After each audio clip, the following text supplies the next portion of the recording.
Pernah kebayang nggak gimana ceritanya sebuah lelucon bisa bikin geger lanskap politik satu negara? Nah, kali ini kita bakal coba bedah tuntas sebuah studi kasus yang menarik banget dari Indonesia. Kita mau cari tahu, apa sih yang bisa kita pelajari tentang politik zaman sekarang dari sebuah insiden viral? Oke, semuanya itu berawal dari 3 kata yang simple banget ini. Dilontarkan oleh komedian Panji Pragiwaksono di acara spesialnya. Awalnya cuma sebuah celetukan, tapi ternyata dampaknya bakal jauh lebih besar dari sekedar panggung komedi. Jadi pertanyaannya, kok bisa satu kalimat doang ini meledak jadi fenomena nasional? Yuk kita bongkar sama-sama.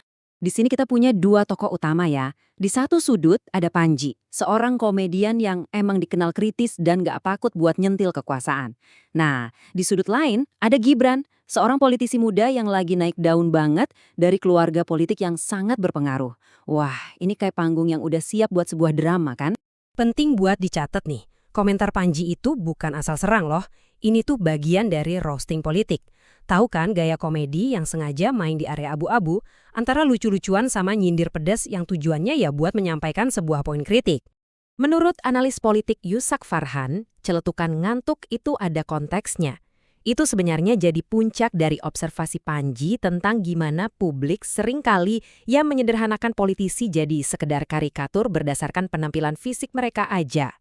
Dan bisa ditebak, lelucon ini langsung bikin media sosial di Indonesia kebelah jadi dua. Rame banget perdebatan soal di mana sih batasnya komedi dan kapan itu udah dianggap nggak sopan atau nggak hormat.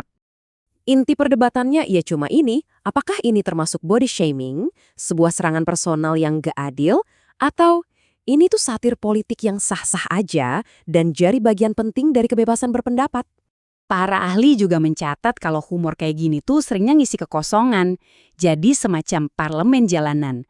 Pas jalur-jalur resmi buat nyampein keresahan publik rasanya mampet, ya komedi yang ngambil alih peran itu. Nah, menurut analis media sosial Rizal Nova Mujahid, medan perang di dunia maya ini langsung kebagi jadi 3 kubu. Ada tim Gibran yang jelas ngekritik Panji, terus ada tim Panji yang ngebela kalau itu cuma satir. Dan ada juga kubu ketiga yang mungkin bertanya-tanya, kenapa sih ini jadi rame banget cuma gara-gara lelucon? Dan kita harus ngerti nih, bagi banyak pendukung wakil presiden, ini bukan lagi soal lucu-lucuan. Buat mereka, ini tuh penghinaan yang serius, serangan langsung ke pemimpin mereka. Sebuah garis batas yang udah dilewati. Situasi jadi makin panas kan, tekanan publik makin gede, pendukungnya marah. Nah, semua mata sekarang tertuju ke Gibran. Kira-kira dia bakal ngapain ya? Dan ternyata, respons dari Gibran bener-bener di luar dugaan semua orang. Bukannya bikin konferensi pers sambil marah-marah atau ngancam laporin, Gibran malah milih cara yang beda banget. Dia justru ngeredain situasi dengan gayanya yang khas, santai, dan bahkan nambahin sedikit humor. Nggak cuman itu loh, dia bahkan sampai muji kesuksesan acaranya Panji. Ini langkah yang cerdas banget. Dia langsung membalikkan narasi. Dari yang tadinya jadi target lelucon, sekarang dia jadi sosok yang mengapresiasi karya seni.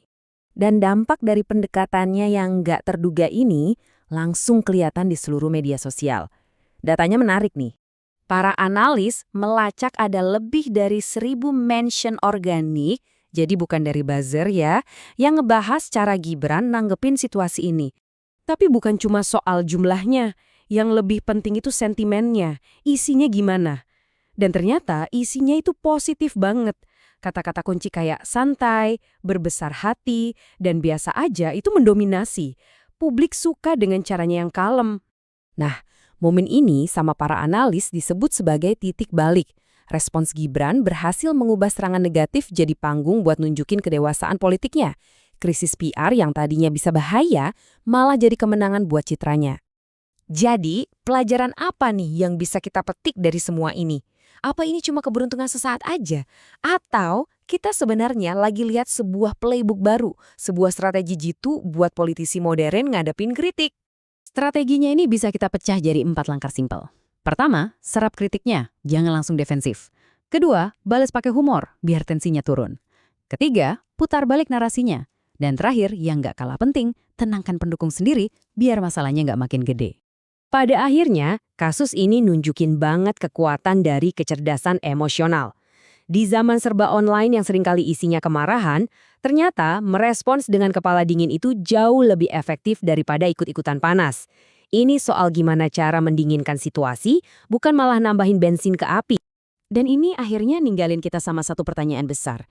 Seiring humor politik yang makin berani dan media sosial yang makin cepat, apakah makin banyak pemimpin yang bakal niru cara deeskalasi kayak gini?